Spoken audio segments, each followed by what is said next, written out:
Bonjour à tous et bienvenue à ce second webinaire sur le référentiel REF3 qui a pour objectif d'accompagner et de massifier la rénovation des bâtiments tertiaires. Ce deuxième webinaire est un préambule au groupe de travail du 4 avril prochain sur les thématiques performance et efficacité énergétique et énergie renouvelable du référentiel auquel vous êtes conviés. L'ensemble des webinaires et groupes de travail sur le référentiel REF3 sont animés par François Septier et moi-même, Élodie Donné, tous deux consultants bâtiments durables au CD2E et missionnés par la région Hauts-de-France pour développer ces outils opérationnels de façon collaborative. Alors, on va commencer par un rapide rappel pour ceux qui ont déjà vu le premier webinaire sur la démarche REF3 et les objectifs du cadre de référence. Et on zoomera après sur les deux thématiques qui nous concernent aujourd'hui.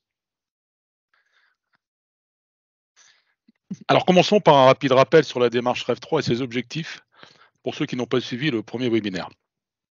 Il s'agit d'une dynamique initiée il y a une dizaine d'années et portée par la région Hauts-de-France. L'objectif principal de cette démarche est de promouvoir une région plus durable et plus solidaire. Les nombreux sujets traités sont les nouvelles énergies, la mobilité durable, l'économie circulaire, la décarbonation, la jeunesse, l'enseignement, la recherche et innovation, et enfin le bâtiment durable. C'est dans cette dernière rubrique que le cadre de référence REF3 s'insère, en s'adressant plus précisément à la rénovation des bâtiments tertiaires. Alors, ce cadre de référence a été élaboré durant l'année 2022 avec le soutien de très nombreux contributeurs que vous retrouverez dans les documents qui sont disponibles sur les sites de la région Hauts-de-France et du TD2E. Il est le résultat d'un travail collaboratif de longue haleine avec les acteurs et les territoires et a pour vocation de guider les professionnels de la filière, les maîtres d'ouvrage, les financeurs et les décideurs publics en région. Il permet d'orienter les actions, améliorer la qualité des projets de rénovation des bâtiments tertiaires, tout en favorisant le dialogue et la collaboration entre l'ensemble des acteurs d'un projet, et ce, sur toute la durée du projet. Il est aussi un outil d'évaluation favorisant la montée en compétences des professionnels et une aide pour l'analyse des dossiers financés par des fonds publics tels que Fratri ou FEDER. Alors, le référentiel est composé de 7 thématiques: performance et efficacité énergétique, économie circulaire, énergie renouvelable, confort et santé, économie de la fonctionnalité, gestion de l'eau, territoire et site. Ce cadre de référence n'impose pas d'obligation de traiter l'ensemble des thèmes et ne constitue pas un référentiel exhaustif, mais il a vocation à s'adapter aux spécificités de chaque projet afin de le faire évoluer vers l'exemplarité REF3.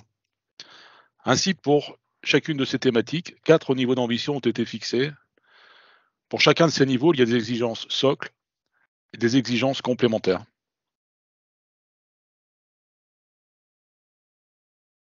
Chacune des 7 thématiques du référentiel fera l'objet de webinaires d'introduction suivis de groupes de travail de co-construction des outils opérationnels. Ceux-ci vous sont proposés tout au long de l'année 2023, selon le calendrier que vous voyez s'afficher à l'écran et qui vous a été communiqué précédemment. Alors, nous avons déjà diffusé le webinaire d'introduction sur le confort et la santé et réalisé le premier groupe de travail. N'hésitez pas à vous inscrire pour les suivants si ce n'est pas encore fait. Alors, le deuxième atelier sur lequel nous allons travailler ensemble rassemble 2 thématiques, la thématique performance et efficacité énergétique et la thématique ENR. La thématique performance et efficacité énergétique est composée de 3 enjeux: la performance thermique de l'enveloppe, l'efficacité énergétique des systèmes et la gestion de l'énergie. Le premier enjeu est donc la performance thermique de l'enveloppe. Actuellement, cet enjeu se retrouve dans 8 actions du cadre de référence, 6 en actions socle réparties sur 4 niveaux d'ambition: la réalisation d'un audit énergétique et environnemental, le respect de la réglementation thermique, l'atteinte du niveau BBC et Finergie, la réalisation de tests d'étanchéité à l'air, la réalisation d'une simulation thermique dynamique et enfin l'atteinte du niveau passif. Et 2 actions sont positionnées en actions complémentaires pour les niveaux 1 et 2: la transmission d'un carnet de détails des nœuds constructifs et la réalisation de tests de thermographie infrarouge. Alors pourquoi est-il nécessaire de traiter le sujet de la performance thermique de l'enveloppe? L'enveloppe d'un bâtiment est l'élément de construction qui sépare le volume chauffé de l'environnement extérieur. Le premier rôle de l'enveloppe du bâtiment est de constituer une barrière protectrice contre les intempéries et de créer une ambiance intérieure favorable aux activités humaines. Il faut donc se protéger du froid et de la chaleur en important une isolation adaptée et suffisante. La température de la paroi qui résulte de sa résistance thermique, apportée par les isolants mis en place, a une influence directe sur la température ressentie et donc sur le confort des occupants. Comme nous l'avons vu dans le webinaire précédent consacré au confort et à la santé, il est nécessaire également que l'enveloppe du bâtiment puisse être respirante en laissant s'échapper la vapeur d'eau produite par les activités à l'intérieur du bâtiment. Enfin, cette enveloppe doit être la plus performante possible afin de réduire les besoins en chauffage du bâtiment. Alors, quels sont les moyens à mettre en œuvre pour s'assurer de la performance thermique de l'enveloppe? Alors déjà, d'un point de vue réglementaire, la performance de l'enveloppe est évaluée via le critère PBio des études thermiques. Pour s'assurer qu'il sera bon, il y a plusieurs étapes à valider, notamment dans le cadre d'une rénovation. Le premier outil qui s'impose est l'audit énergétique. C'est cet état des lieux qui va permettre, au regard des constats et des objectifs, d'identifier et de quantifier les actions nécessaires.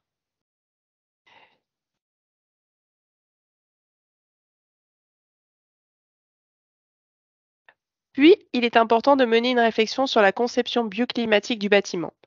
En effet, la prise en compte de l'environnement est essentielle pour pouvoir profiter au maximum des apports énergétiques gratuits ou encore des effets du vent pour optimiser le fonctionnement d'une ventilation naturelle, par exemple. Il faut également se protéger des effets indésirables, comme la surface du bâtiment, entre autres. Seulement ensuite, on peut réfléchir au choix des matériaux d'isolation. Alors, quels matériaux choisir? Quels sont les critères à prendre en compte pour obtenir une enveloppe performante? La nature des travaux d'isolation, les murs, la toiture, les combles, la technique utilisée, qu'on soit en ITI, en ITE, et la performance thermique exigée déterminent tous les trois les caractéristiques idéales de l'isolant requis. Pour cela, on se réfère notamment à trois indicateurs dont la valeur respective s'exprime par un coefficient. Le premier indicateur est le coefficient de conductivité thermique lambda, qui exprime la capacité de l'isolant à conduire la chaleur. Plus le lambda est petit, plus le matériau sera isolant. Ensuite, on a la résistance thermique R, qui exprime la performance de l'isolant.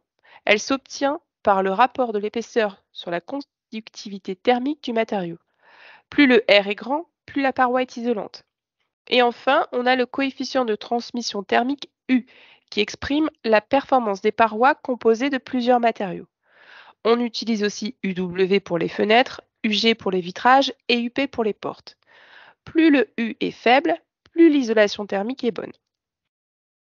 Le déphasage thermique est également un élément important à prendre en compte pour assurer le confort d'été. En effet, le déphasage thermique correspond au temps que va mettre la chaleur pour pénétrer dans un bâtiment. Concrètement, l'été, la chaleur est absorbée par la face extérieure des murs. Selon le type de matériau isolant, cette chaleur va mettre un certain nombre d'heures pour être restituée à l'intérieur et faire augmenter la température dans le bâtiment. Ce décalage entre le temps de la pénétration de la chaleur s'appelle le déphasage thermique. C'est une des caractéristiques des matériaux biosourcés. Avec une faible diffusivité et une forte effusivité, ils participent efficacement au lissage des températures et donc au confort des occupants. Enfin, il ne faut pas négliger de traiter les ponts thermiques qui constituent des points faibles où la vapeur d'eau peut se condenser et favoriser le développement de moisissures, d'assurer l'étanchéité pour réduire les infiltrations d'air, ou encore d'éviter les surfaces froides, source d'inconfort et d'une diminution de la température ressentie. Aujourd'hui, nous disposons de nombreux outils pour vérifier la bonne mise en place des isolants et la continuité de l'étanchéité. Il s'agit par exemple de la thermographie infrarouge qui va permettre de localiser les éventuelles discontinuités dans l'isolation ou des tests d'infiltrométrie qui vont permettre de vérifier l'absence de fuite d'air. Alors, quelles sont les exigences qui seront inscrites dans notre référentiel REF 3?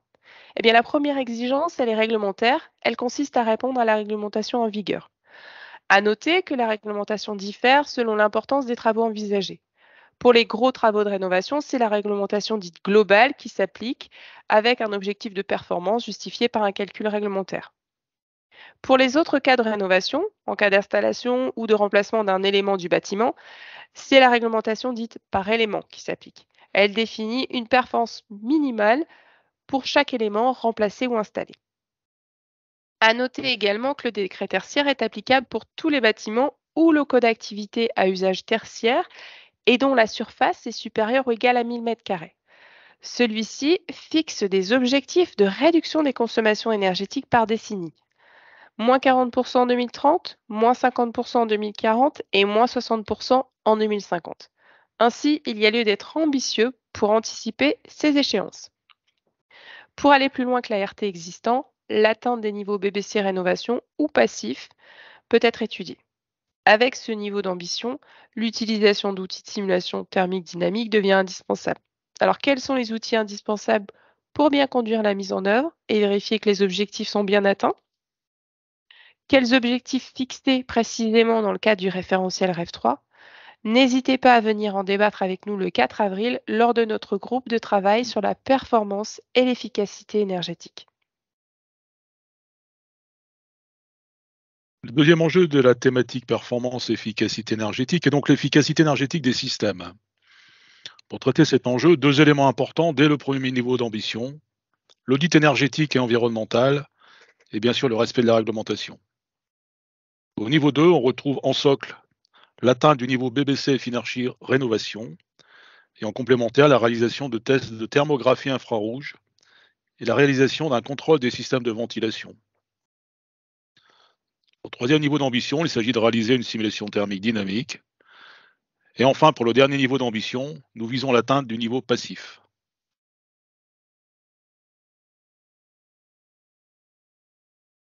Alors, en parallèle du traitement de l'enveloppe extérieure qu'on a vu précédemment, les choix sur les équipements techniques, chauffage, eau chaude sanitaire, rafraîchissement, ventilation et éclairage, doivent se porter sur des solutions efficaces et économes, régulièrement entretenues.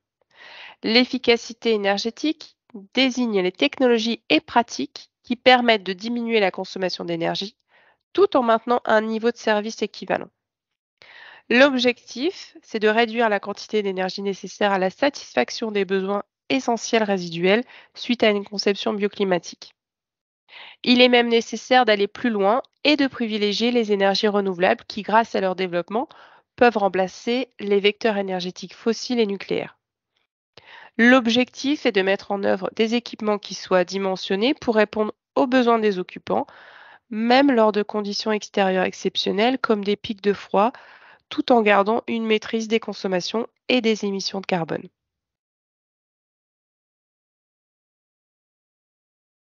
Que ce soit pour le chauffage, le rafraîchissement ou la production d'eau chaude, les possibilités d'installation technique sont multiples et nécessitent donc une analyse fine des besoins.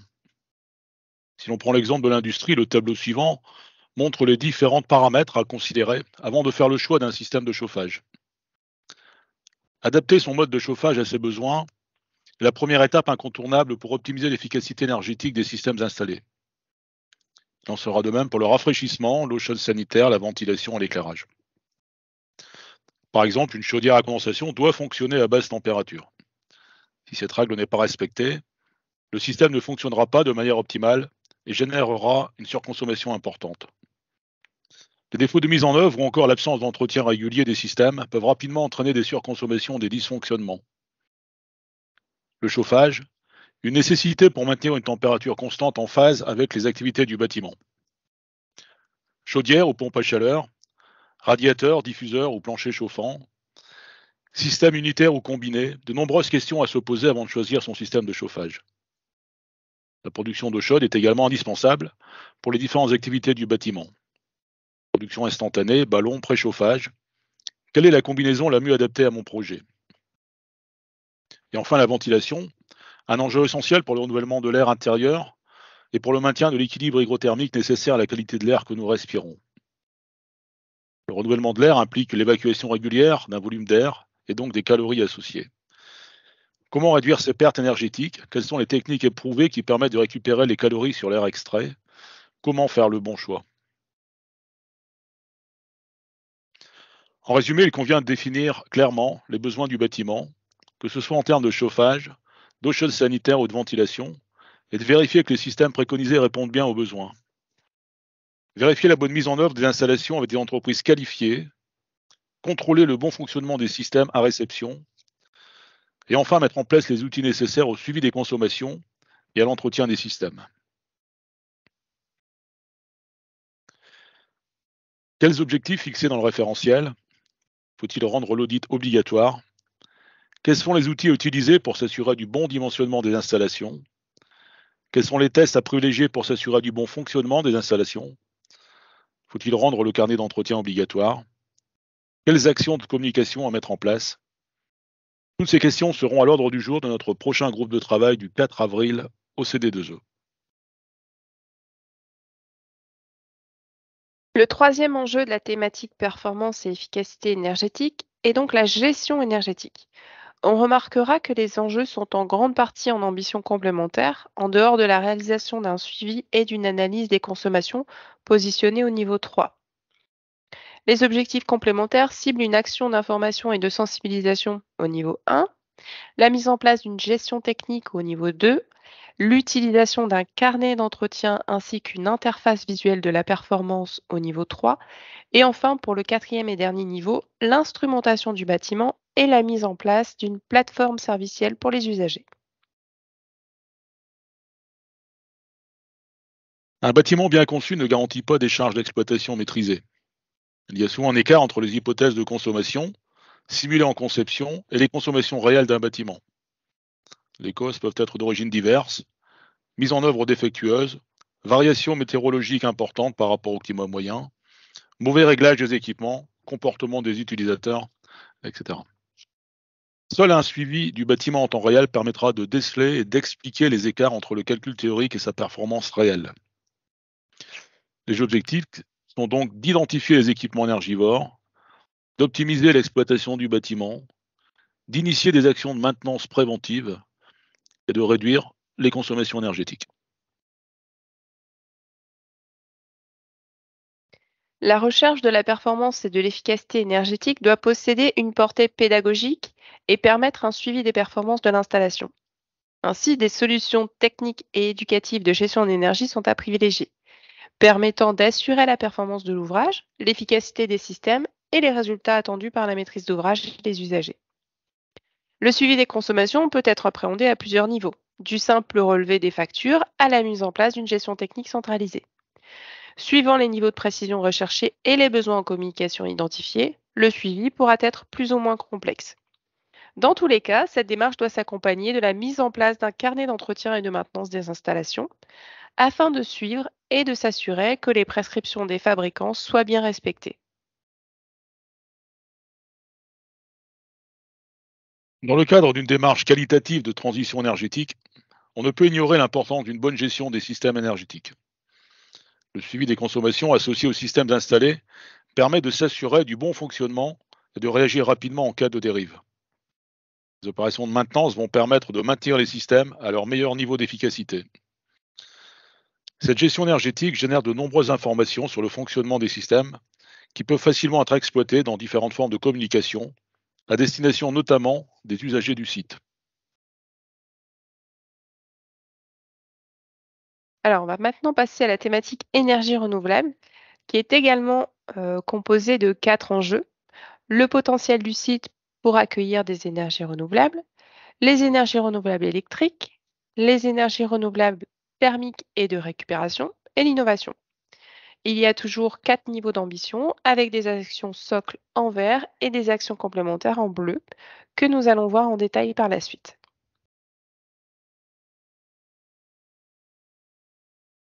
L'engagement dans la transition énergétique impose de rechercher des sources d'énergie alternatives. Nous disposons aujourd'hui de nombreuses sources d'ENR comme l'hydraulique, le solaire, thermique, électrique, l'éolien, la géothermie, le biogaz ou le bois énergie. Le développement des ENR permet aujourd'hui le déploiement de filières compétitives. C'est bien sûr de l'emploi, mais également une massification qui participe à rendre ces nouvelles énergies accessibles au plus grand nombre. Les ambitions nationales sont d'atteindre une couverture de 70% de nos besoins en 2050, ce qui suppose une accélération de la mise en place d'installations de production. Le secteur tertiaire, notamment dans le cadre des opérations de réhabilitation, est un vecteur essentiel pour porter cette ambition.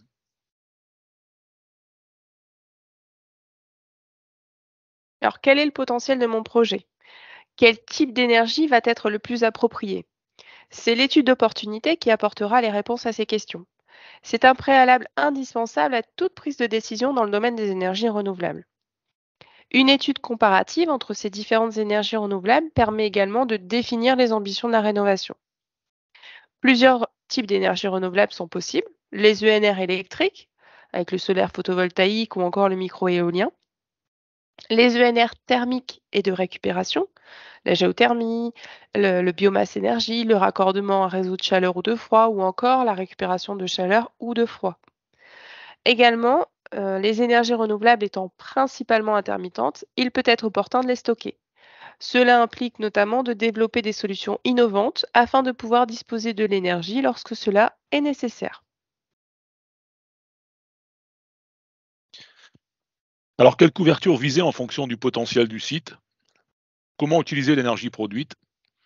Pour la production d'électricité qui suppose une consommation immédiate ou un stockage sur batterie, faut-il utiliser la totalité de la production, réinjecter le surplus de cette production dans le réseau, stocker le surplus de production, ou alors injecter la totalité de la production dans le réseau? L'exploitation des ressources naturelles renouvelables suscite encore de nombreuses questions. L'établissement de seuils performantiels doit prendre en compte de nombreux paramètres. Nous comptons sur vos expériences pour fixer ensemble les niveaux d'ambition du référentiel REF 3, en intégrant les enjeux, mais également les contraintes techniques et économiques.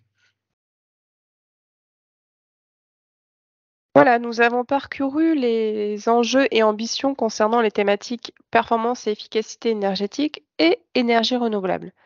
Nous vous donnons rendez-vous le 4 avril pour l'atelier de co-construction qui aura pour objectif de répondre aux questions évoquées dans ce webinaire. N'oubliez pas de vous inscrire pour cet atelier et les suivants sur le site internet du CD2E. On compte sur vous et merci de nous avoir suivis sur cette présentation et à très vite.